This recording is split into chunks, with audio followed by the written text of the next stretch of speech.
Today's debate is sponsored by the Spokane Review's Northwest Passages Community Events Series, the League of Women Voters, KSPS Public Television, and Gonzaga University.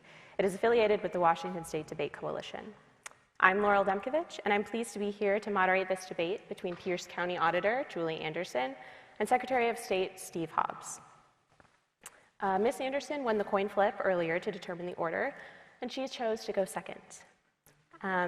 As was just mentioned, before we get started, I want to remind the audience to please refrain from clapping or cheering or booing so we can get through as many questions as possible. So let's get started. There is no official opening statement, but I do want to start by asking a pretty broad question that focuses on both of your experiences.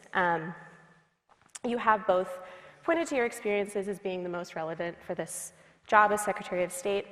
Mr. Hobbs, you were appointed last year to serve, to fill Kim Wyman's seat after serving as state senator, as well as decades in the National Guard.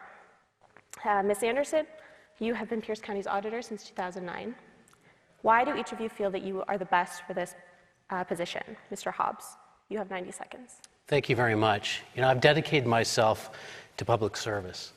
This was instilled in me by my mom, who immigrated this country pregnant with me, knowing no English. We learned English together watching Sesame Street. It was the hard work and love of this country that inspired me to join the military at age 17, starting off as a private and raising through the ranks as a lieutenant colonel in the Army National Guard.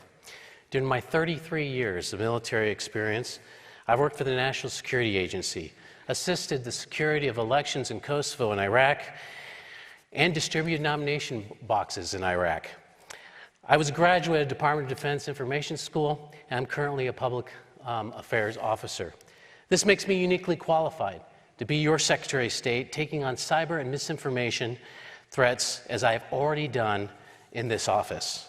Additionally, I've served 15 years in the State Senate, forging bipartisan solutions, working across the aisle. That's why I have many endorsements from Republicans, Democrats, from various newspapers, including the Association of Washington Business, and the Wash State Labor Council. This office has evolved throughout the years beyond the coordination of elections with our 39 county auditors. It's now about defending our elections from external and internal threats from malign actors who are wanting to bring down our democracy. You'll hear from me later in this debate, and hopefully you'll choose me to be your Secretary of State. Thank you, Mr. Hobbs. Ms. Anderson, you have 90 seconds. Thank you. My name is Julie Anderson. I'm the nonpartisan experienced candidate for Secretary of State. As you've already heard, I've been serving as the Pierce County Auditor, nonpartisan Pierce County Auditor, for over 12 years. That means I've managed hundreds of elections, streamlined business licensing, and have protected and preserved and made accessible to you your public documents. I have national and state certifications in election administration. I'm also a state certified public records officer. It's been my deepest pleasure and honor to lead in statewide elections. I'm endorsed by over 40 current and former election officials from across Washington State who are Republicans, Democrats, and independents. They're behind my campaign because they know that experience matters. I'm running as a nonpartisan because polarization is tearing our country apart. Our politics are broken. And we need to protect the Secretary of State's office from partisan influence. Polarization is a destructive force and a distraction to the Secretary's duties. I look forward to talking with you about my priorities to increase access to elections, increase transparency and security. Thank you, and thanks to the Debate Coalition for putting this on. Thank you. I do want to start with some election-related questions, and we'll start with you, Ms. Anderson, for this next one. What do you think is the biggest misconception about how elections in Washington are conducted, and how would you address that if elected? The biggest misconception. We talk a lot about technology in elections, and I just want to remind everybody it is still a very person-centered, people-centered business. We rely on voters to be able to follow instructions to help us keep our lists clean. We rely on hundreds of election workers to follow procedures and keep our elections safe. And of course, counting ballots is very much a manual process as well. We live in a great state with a paper-based vote-by-mail system, which means we have a great audit trail. So I think the biggest misconception is how person-centered elections still is and what a manual job it still is, despite the advances in technology. And that really goes to some of the misinformation and disinformation that we're experiencing in our community and around the United States. And folks not necessarily understanding, because they don't work in elections, what our tabulation systems do, how votes are counted, what a manual or a machine recount is. And with my 12 years of experience, I really enjoy engaging the public in explaining those details, and I think that's one of the only ways that we can really get through some of the misinformation. We've got lots of folks out there that have real good faith questions. There's deniers and there's doubters. I like working with the doubters. Thank you. Mr. Hobbs, you have 90 seconds. Yeah, thank you. I think the biggest misconception is people just don't understand how elections are ran here in the state of Washington. There's a King 5 poll that showed 35% of Washingtonians, it's our own people here, who don't trust our elections here in the state of Washington. We've done a very good job of telling people how to vote and put the ballot in the mail and put it in the drop box. What we haven't done is a good job of telling people how our elections are ran in here. And so what we have been doing in my office is we launched the Vote with Confidence campaign to talk about how elections are ran here, the life cycle of the ballot. For example, you've heard many times that dead people vote. That's simply not true. That people can vote multiple times and not get caught. That is simply not true. You can talk to any county auditor and they've found many instances in where they have caught people. It's not a lot of people that get caught. Also, the transparency. People think that elections are hidden behind a wall. In fact, I've heard candidates, I'm sure Auditor Anderson heard the same thing, of people that think that you can't see what's going on. Auditor Anderson will let you go into her election center. Any auditor, Vicki Dalton here in Spokane County, will let you see the voting process going on, see the ballots come in, see them being counted. And we don't do enough about that. We don't tell you what's going on, which is why some of the distrust is happening. Thank you.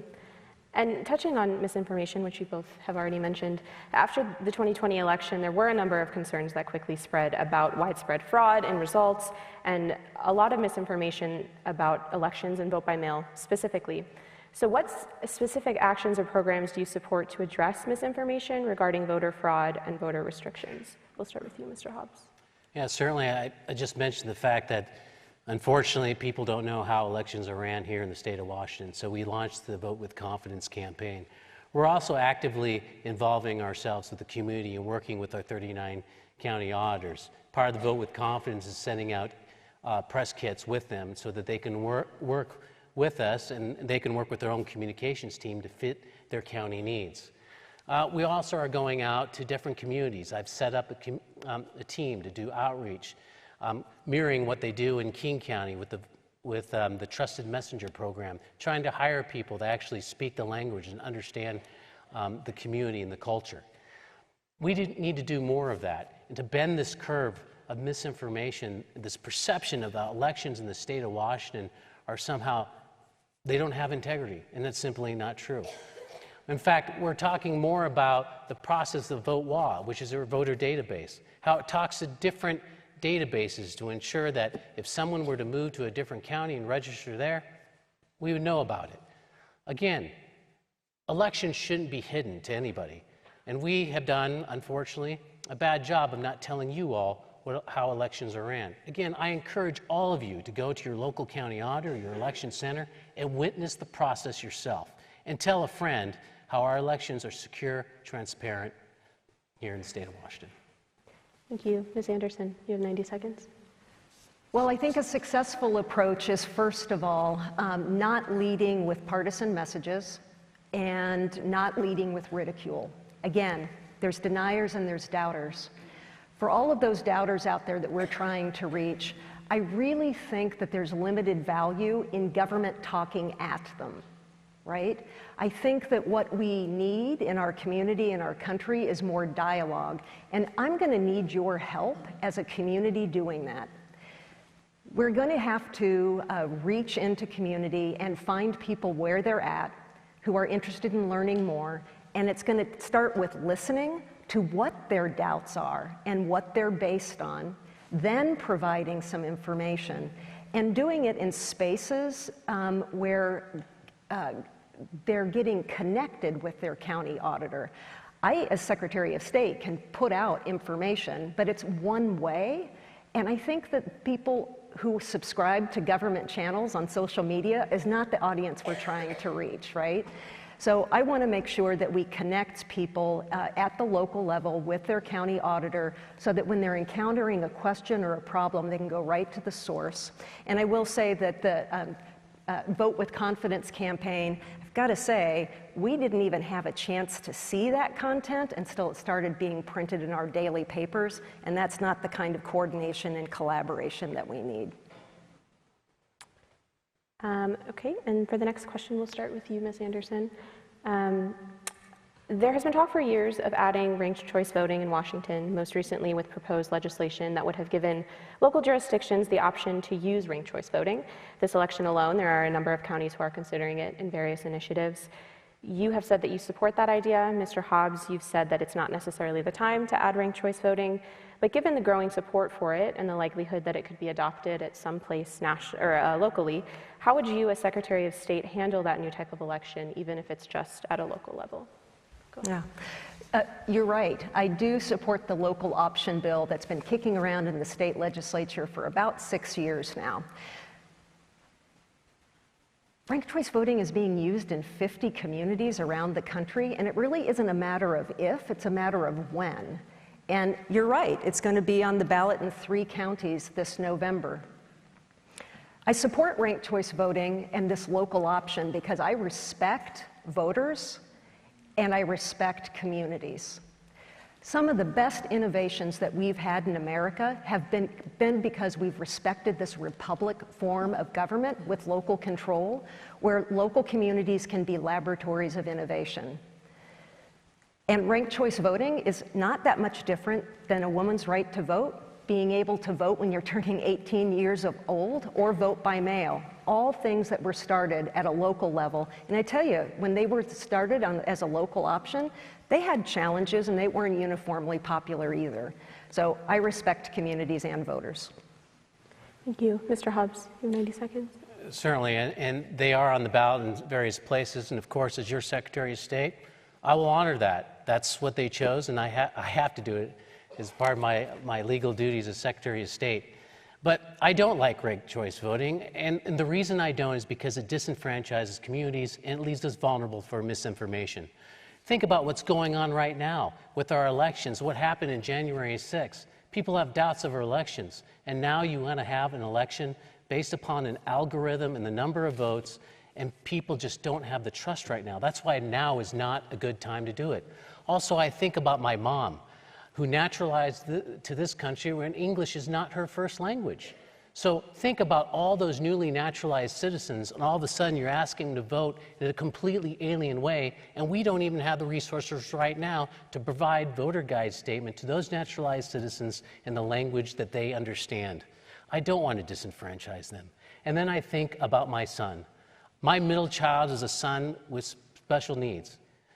He has cognitive disability. He can vote in an election by just voting for the person that he likes. That is easy for him to do. But to sit down and have him go through ranked choice, it is very difficult for him. And he has a right to vote. He is a U.S. citizen, and we have to think about those individuals as well. So right now is not the best time to do ranked choice voting. Thank you. And we'll start with you, Mr. Hobbs, for the next question. I want to ask a couple questions about the archives, which is another role that Secretary of State has. The Secretary of State has responsibility for the certification, filing, and preservation of public records through the state archives. What changes would you make to the system to allow for more transparency and access to records while also ensuring the security of the archives? Well, the one thing we have to do is rapidly do more converting the records to digital.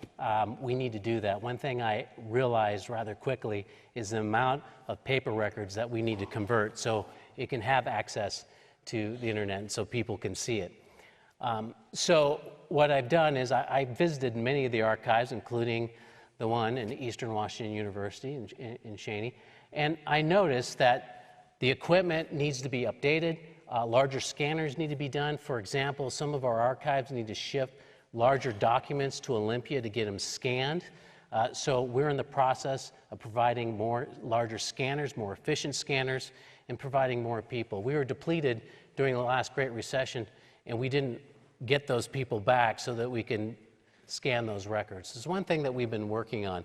Archives also, that's great, is we have very old records, including our state constitution. And one thing I'd like to do as a traveling show is visiting the various schools and museums and the communities, bringing out our state constitution and old documents so that people can see it and see the history and understand the history of our great state. Thank you. Ms. Anderson. Well, as you can hear, the State Archives has a legacy of being very paper-based. But turning paper documents into images by digitizing them isn't the future. We've got a backlog, we need to do that in order to preserve those documents, but I'm going to be focused like a laser on modernizing the State Archives.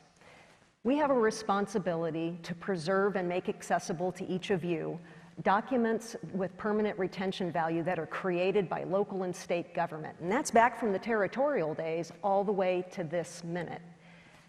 Think about what's happening in government right now. We are producing at the state and local level more digitally native documents at a higher volume than you can imagine. That means these are records that have never been a piece of paper, and they're complex. They're digital, they're interactive. Think about the redistricting process that we just went through. Yes, it produced a paper map that was finally adopted, but think about all the interactive versions of that map that are important parts of that history. Think about all the online meetings that local and state government is having right now. That's online and digital.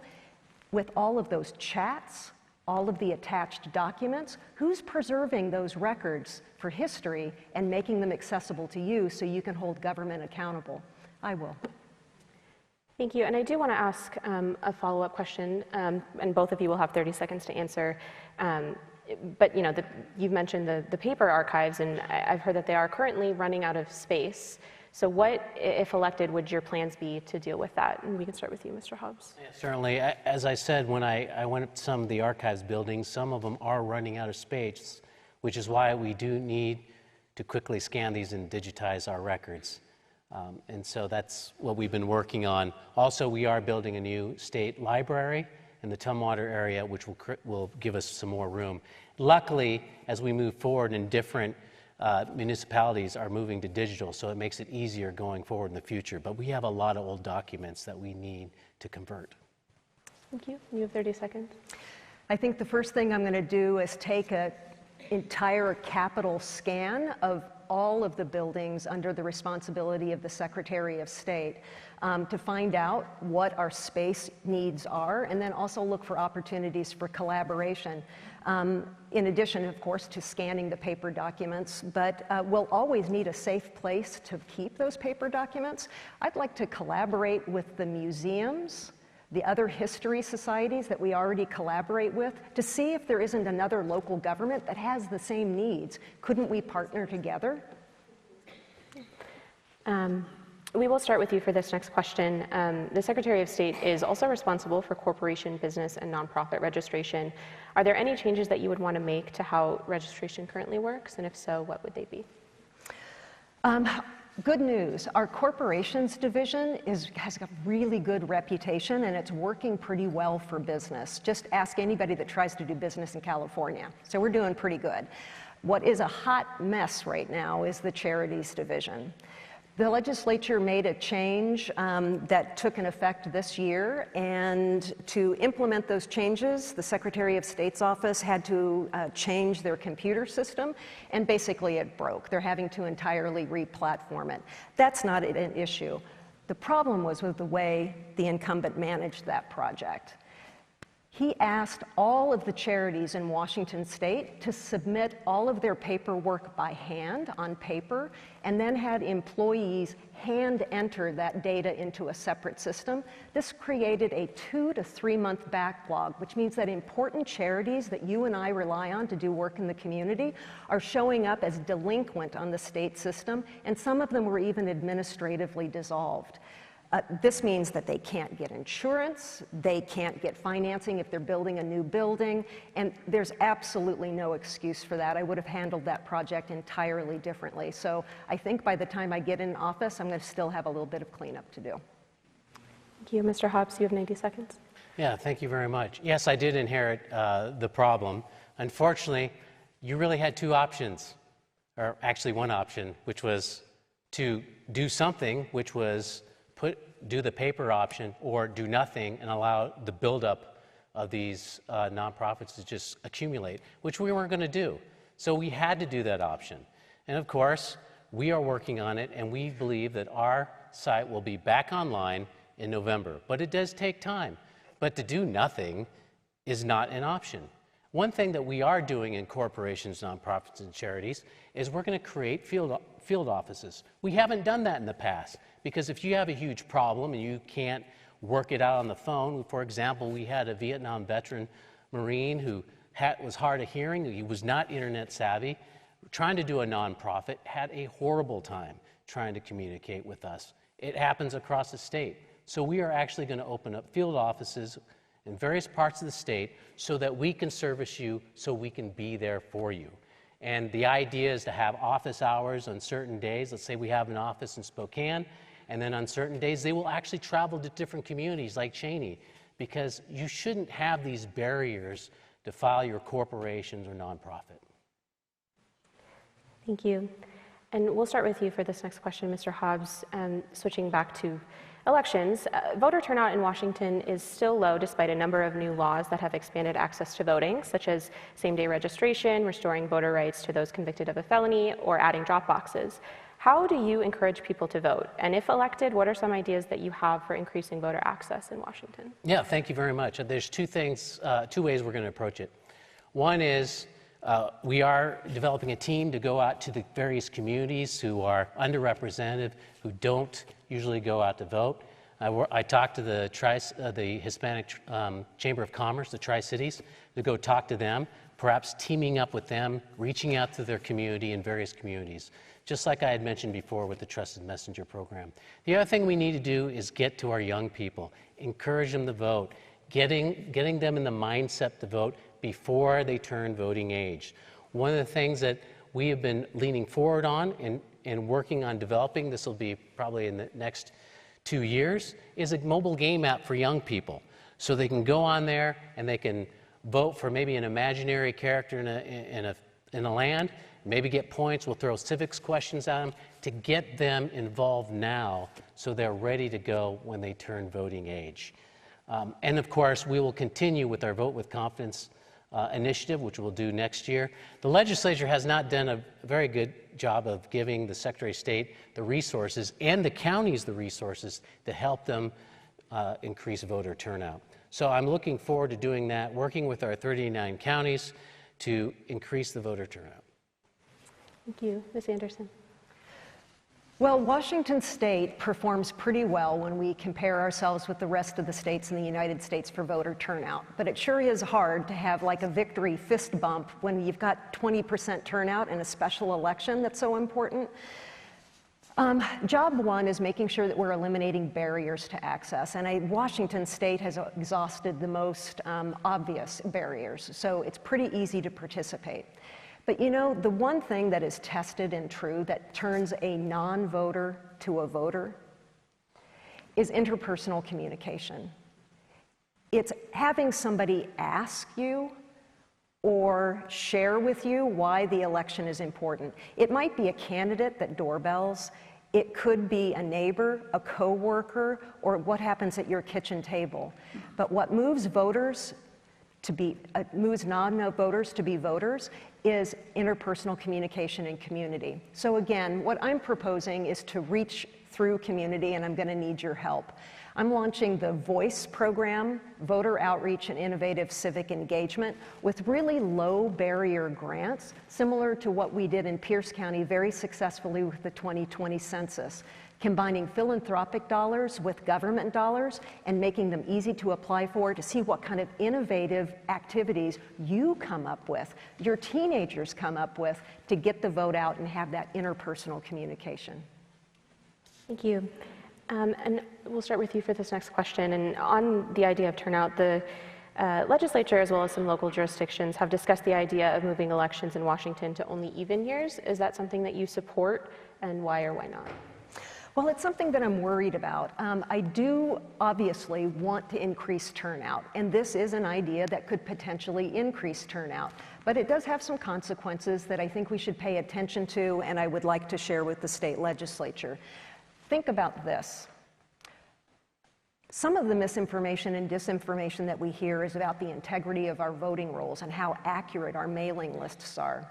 If we start skipping elections and skip an entire year, that's 4 opportunities that I'm missing to send a ballot to a voter and then have either the national change of address report back to me or have it returned so that I can inactivate the voter. So the more contact we have with voters, the cleaner our mail lists are. I'm also concerned about county budgets. I think that there are some cash-strapped counties that would say, hey man, you're only running elections every other year. Do you really need all of these staff? And I can see them whittling away at the budget. And I'm also, based on my experience, really concerned about keeping the wheels greased and those pistons firing, because our employees need continuous practice of those procedures to run accurate elections. So I'm worried about staff training, I'm worried about money, and I'm worried about that mailing list. Thank you. Mr. Hobbs? Well, Julie and I are probably on the same sheet of music on that, so she basically told you exactly what I feel about it. But there's also another aspect to that, and it's this. It's like during odd years, it's when the city council, it's when the mayor, it's from the drainage district, the cemetery district, the mosquito district are able to come out and campaign and tell you who they are. And they put out the yard signs, they give you lit, they go door to door. Imagine, if you will, now everybody's doing it. You're going to bury those hard-working city council members. I'm talking about the ones from the small towns that don't have the resources, and they'll be covered up in this deluge of signs. I'm sure you've driven around, you've seen all these signs out there. Imagine now you're adding all the city council races, county council races, and all these small little commissioner races. You know, the great thing about our democracy is that we're represented down to the lowest level. And I think if you move everything to an even year, you're going to lose that. The way that local elected officials, those city council members, those school board members, the way they connect is on those odd year elections, so you actually get to know them. So that's another reason why I'm against moving everything to even years. Thank you. Mr. Hobbs, we'll start with you. The Office of the Secretary of State is currently a partisan position, but the idea of making it nonpartisan has been around for years. You are running as a Democrat. Ms. Anderson, you're running as a nonpartisan, though some records have shown that years ago you have donated to a number of Democratic campaigns. How do you think that the office would be different if it were nonpartisan, and is that a proposal that you support? Certainly. You know, I don't mind if it's nonpartisan, partisan, or whatever. That's not the point. I think the point is who's in the office. An old motto that we had in my infantry battalion when I served in Kosovo was deeds, not words. Your actions speak larger than your words, or the letter next to your name when you're running for office. The last 3, 4, 5 secretaries of state were all partisan, and people voted for them and trusted them. They're all Republicans, and people trusted them. I trusted them. So I don't think it really matters. I look at my record of working across the aisle in a bipartisan manner. Crafting budgets, very difficult in a bipartisan manner. I've got endorsements from Republicans and Democrats, endorsements from the Association of Washington Business and the Washington State Labor Council, and those guys fight each other all the time. It's really about building bridges and working and being able to work across the aisle and gain the trust. So I can work under any environment, whether it's nonpartisan or partisan. It's really about the person that's in the office that matters. Thank you. Ms. Anderson. Well, my opponent says that it doesn't matter, and I couldn't disagree more. I don't see, we've been discussing a lot today, people's distrust of government and how polarization is ripping our community apart. I don't see how you can take $250,000 from a political party.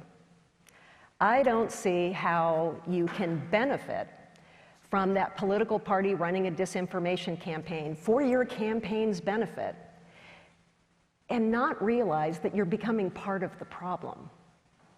I'm running as a nonpartisan because I believe that the person that is running and overseeing Washington State's elections shouldn't be a part of a partisan operation. It's like an umpire at home plate calling balls and strikes while wearing a team jersey. It just doesn't make sense. Third graders I talk to understand that. And I think that it's very, very important if we're going to be rebuilding trust. It is true that we've had partisan secretaries of state. I was a big fan of Kim Wyman, Sam Reed. Sam endorsed me. But this will be the first time in Washington State history that voters have a choice where you can choose the experience that Sam and Kim had without the partisan strings attached. Thank you. And we'll start with you for this next question. Both of you have mentioned throughout your campaigns the importance of working with county auditors and elections officials, especially when it comes to administering elections. So what specifically would you do to work with the 39 county elections officials if elected? Well, a lot would have done over the past 12 years. I've served as the president of the Association of County Auditors, and during that time, we have undergone a lot of changes in Washington State elections. A suite of election laws from same-day registration to 16 and 17-year-old pre-registration, expansion of ballot drop boxes, lots of stuff. And pulling together a team, because don't forget that in every one of these 39 counties is an independent elected official. Some of them are Republicans, some of them are Democrats, some of them are independent. Rallying that group together for a common goal and making sure that the end result works for all of the individual communities is a real trick. But it's something that I'm good at. It's something that I enjoy. I enjoy that kind of collaborative leadership. And obviously, the county auditors think so too. They've endorsed me. I think I've already told you that. Because they've experienced my leadership. They know that I'm collaborative, a high communicator, and will work with them to solve problems. They also know that I've got their back. So I think good communication, it would be my top, my top response there, and making sure that we understand that every county is different and we need solutions that work for every community. Thank you. Mr. Hobbs. Thank you. You know, it's great that Kim Wyman was in before, because we just carried on through the tradition of communication with the county auditors. Not only do we go to the meetings that they have, but we have meetings once a month with county auditors, meetings every day during the election time with the counties. And also we have meetings once a week during session to coordinate legislation and policy ideas. But the one thing that we need to do in this office, and we continue to do, and we have done, is to answer the call when county auditors need help. We had a misinformation campaign directed at what's called an Albert sensor, a device that tracks data going from and to a suspicious IP address. Homeland Security requires counties to have this in case a suspicious IP address comes up. We had this misinformation campaign directed at this Albert sensor saying that it was tied to George Soros through 6 or 7 degrees of separation. It's simply not true. 2 county auditors came to our office asking for help for talking points, facts, because they don't have the communication team to push back. We had to convene a meeting of the various counties to help them push back on this false narrative that was happening, that was threatening to remove these Albert sensors because of the political pressure that came from this, basically a lie. So we need to stay vigilant in our office. So it's not just about meetings and communication, that's great, but we have to answer the call and respond immediately, especially in this environment. Thank you. And I want to ask a question kind of related to Albert sensors, as you just mentioned, and we'll start with you for this one. In many counties, election officials have some autonomy over how elections are run. In some cases, however, they may be limited to what they can do by other local officials, such as county commissioners, through the budget or shared IT systems. For example, earlier this year, some local governments looked at eliminating security systems such as Albert sensors based on misinformation. Should county election officials have more authority over the needs of their offices, and what would you propose to make that happen, if so? Because I couldn't hear, please silence your cell phones. Yeah. Yes, please. So in many counties, election officials have some autonomy over how elections are run. In some cases, however, they might be limited to what they can do based on other local officials, such as county commissioners through the budget or shared IT systems. For example, earlier this year, some local governments looked at eliminating security systems such as Albert sensors based on some misinformation. So should county elections officials have more authority over the needs of their offices, and what would you propose to make that happen? Well, certainly, I don't want to take away the authority of these counties. It's part of our American democracy to allow counties to do what they need to do to run their government. But I think there are things that we can do legislative-wise to protect the auditor. For instance, we could introduce legislation to put firewalls so they can't supplant monies that we give to counties. You can talk to any county auditor; they get very frustrated when money is supplanted when it's supposed to go to them.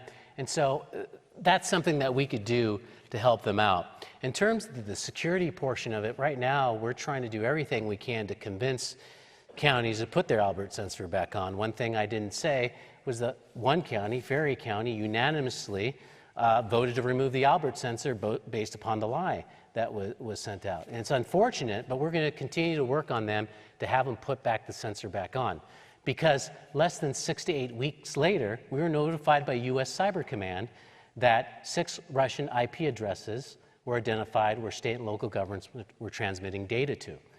Now, we live in an environment where overseas actors want to cause us to turn on each other and try to penetrate our elections, and that's why we have to stick together. Luckily, our tabulation machines are not connected to the internet, so you don't have to worry about that. But I don't want to start limiting the authorities of county governments. I think the locals would be very upset with that. Thank you. Ms. Anderson. I think the system and the laws that we have in Washington State right now have struck the right balance. And I like that the Secretary is taking up the suggestion of Thurston County Auditor Mary Hall about creating firewalls to protect those county budgets from being swept. But I think that we have a good partnership and good standards in Washington State, and there's just enough discretion at the county level to be responsive to your communities. So I think we're good. Thank you. And we will start with you, Ms. Anderson. In recent months, counties have received a number of public records requests that seek records pertaining to the 2020 general election results. What measure can the state take to ensure that elections are transparent, but at the same time preserving the secrecy of the ballot and individual privacy? A number of records. We've received a lot of records requests. Interest is very high and continues to be high. And counties are doing a good job of responding to those record requests.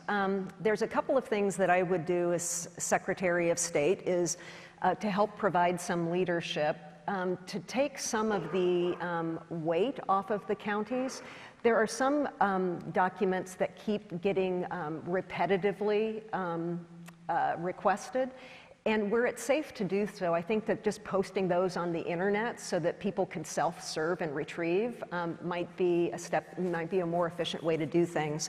What I'm really concerned about, because I am a state certified records officer, is this combination of requests where for example, we've got requesters who have requested the manuals for our computer systems, and we've turned those over. They've read the manuals, and so they're making more and more specific requests for the data. And the data that we release, combined with other records requests, could be used together to compromise security of our election system.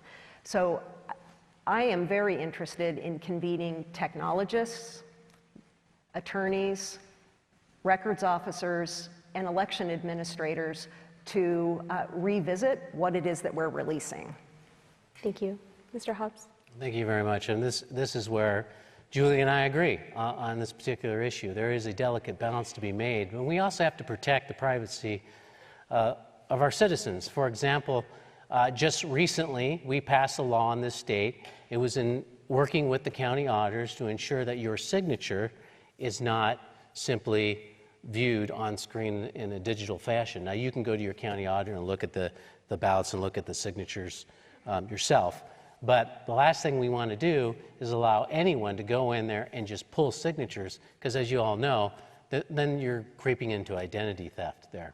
So it is a delicate balance, and we're constantly trying to look at these requests as they come in to ensure that we're not releasing private information of an individual. I think the worst thing that could happen is release some information that shows somehow a linkage of how you voted, and that's one thing that we don't want to do. Thank you. And we'll start with you for this next question. This is actually an audience submitted question. Do you support allowing someone to drop off a mail-in ballot for people with a disability or older adults who may not be able to a ballot drop box? Why or why not? Oh, absolutely. It's mostly driven by the fact that I have 3 boys in my house and my wife, and you know, I'm going down the store to get some milk, and you know, if they want me to drop off their ballot, I can. And my son, again, developmentally disabled kid, you know, I'm going to take his ballot to the drop box.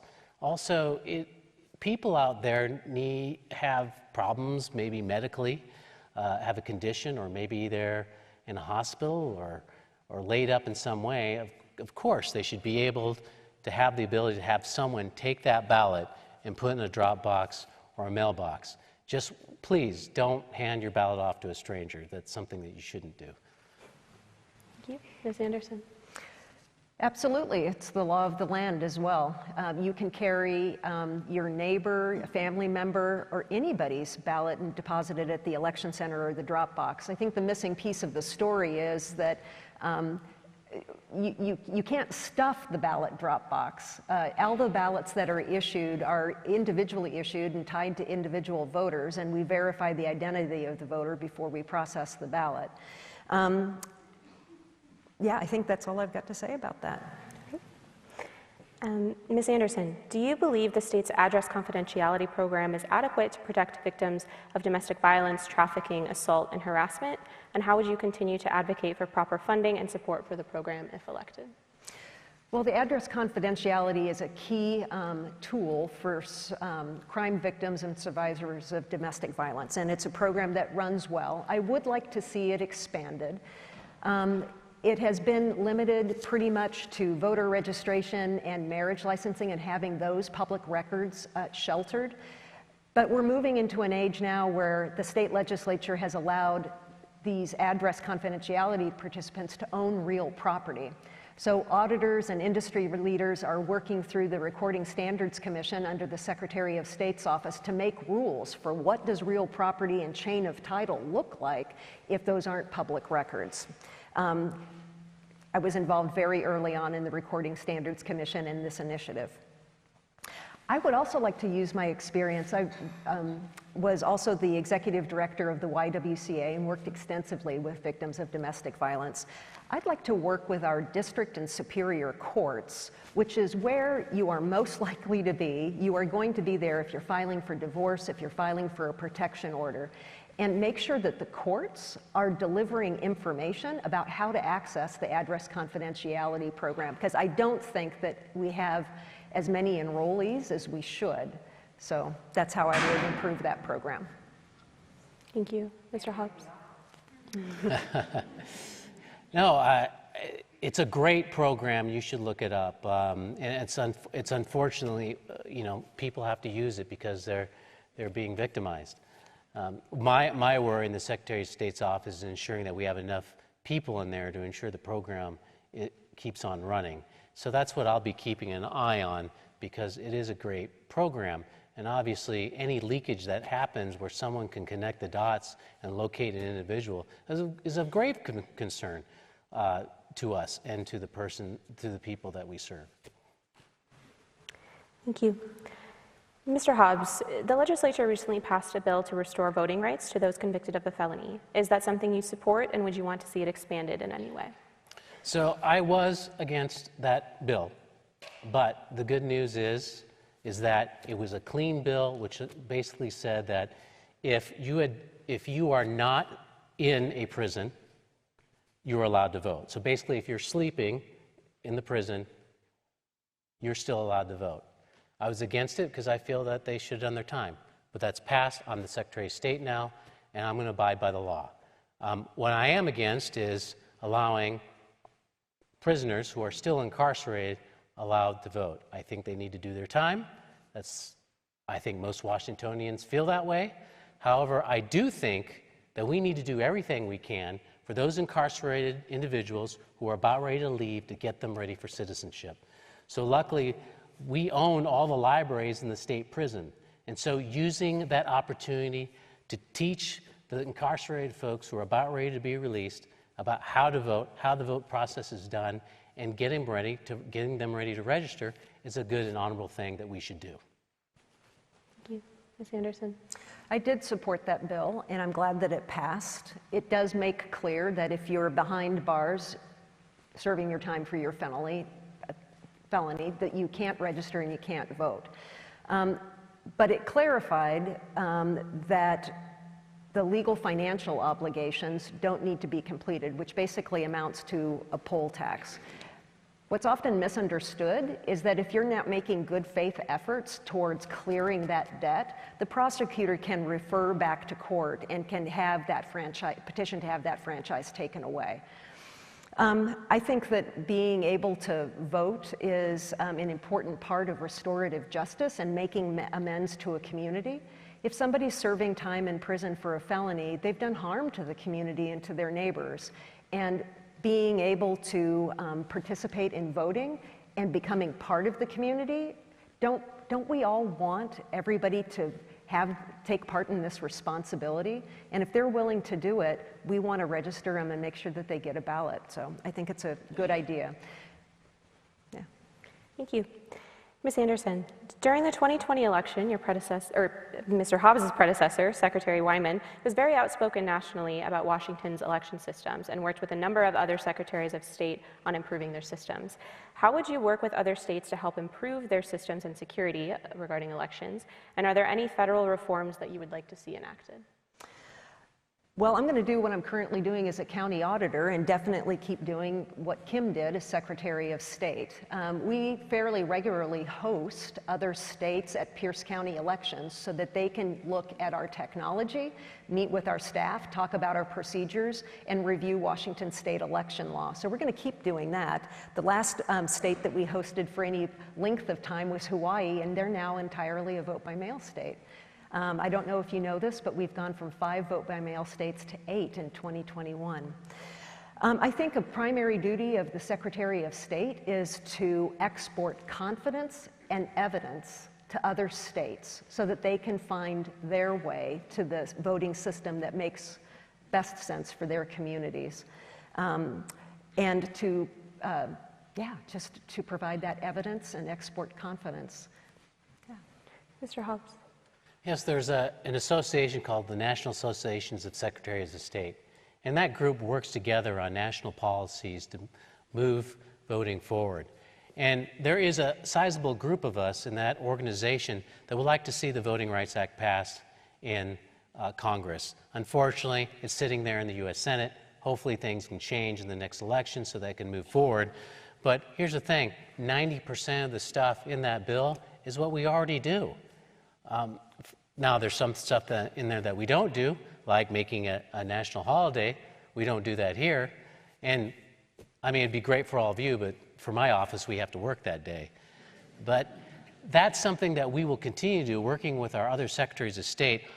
And we also do a lot with cybersecurity and misinformation. We meet regularly with Homeland Security to talk about these issues as they come up. In fact, the Secretary of State is the only statewide elected office where Homeland Security offers security clearances. Thank goodness I worked in the National Security Agency and dealt with cybersecurity and misinformation threats, so I already had a security clearance. But we all work together to protect our democracy. Thank you. And I want to ask one more audience question, audience-submitted question before we have to wrap up. Mr. Hobbs, we'll start with you. How will you ensure that older adults are not the target of election scams? Yes, thank you very much. One thing that we've been doing, again, is looking into the future and how we can help our more senior voters not get scammed. And it's not just about voting, too. It's about corporations, charities, and nonprofits. It's very frustrating. There's bills I'd like to put out next year dealing with those issues, because if you Google sometimes corporations, there'll be these scam artists that'll come up on top rather than the Secretaries of State office. And doing the outreach that I told you about, creating these groups, the Trusted Messenger program that are tied to communities, and reaching out to organizations that have strong ties to the communities, like the Hispanic Chamber of Commerce in the Tri-Cities, to get the word out about how elections are ran and to avoid fraud and notify them about instances of misinformation that could come up. Thank you. Ms. Anderson?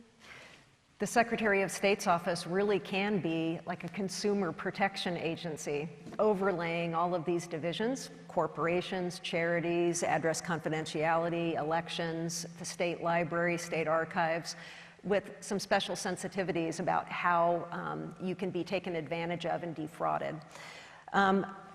Pierce County, we do something pretty innovative with those people who are living in assisted living and nursing homes.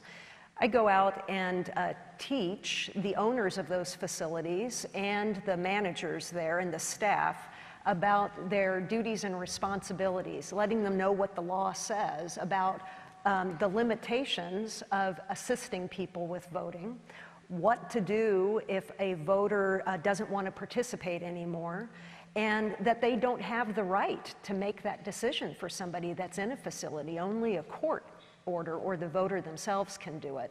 So going over those rules, providing training, providing them with forms has been very successful in Pierce County, and I certainly would like to talk with the other counties about exporting that and doing that statewide, maybe through an ombudsman that the state of Washington already has. So we definitely want everybody to participate for as long as they want to participate. And I will say that we are all in a state of getting older and disabled, and we need specialized technology to make it easier to vote if you have limited eyesight or dexterity. Thank you, Ms. Anderson. And we have time for our final closing question, and we have we're running out of time, so I think we have to keep our responses to about 30 seconds, if that's okay. It's no secret that the country is currently in a time of division. Both of you have said that there is a lot at stake this election for our democracy and election integrity. If elected, how would you work with people on the other ends of the political spectrum, especially those that might have doubts about elections? We'll start with you, Ms. Anderson. Well, as I said, you've got to start without partisan rhetoric. You've got to approach people with respect. You've got to make a distinction between who are deniers and simply doubters. And you've got to be able to make the information that they need accessible and work in communities to reach people where they're at, and talking with influencers that they trust, making sure that they have a connection with the county auditor as well. All of this is stuff that I have experience with. Thank you. Mr. Hobbs? I think what we do is continue to let people know how the elections process are actually done here in the state of Washington.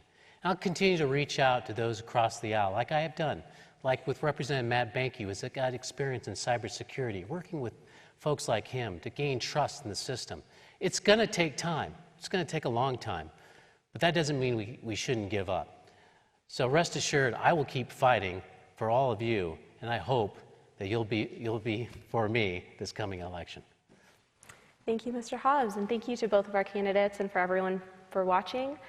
Stay tuned for in the next 30 minutes for the U.S. Senate debate here shortly. Thank you.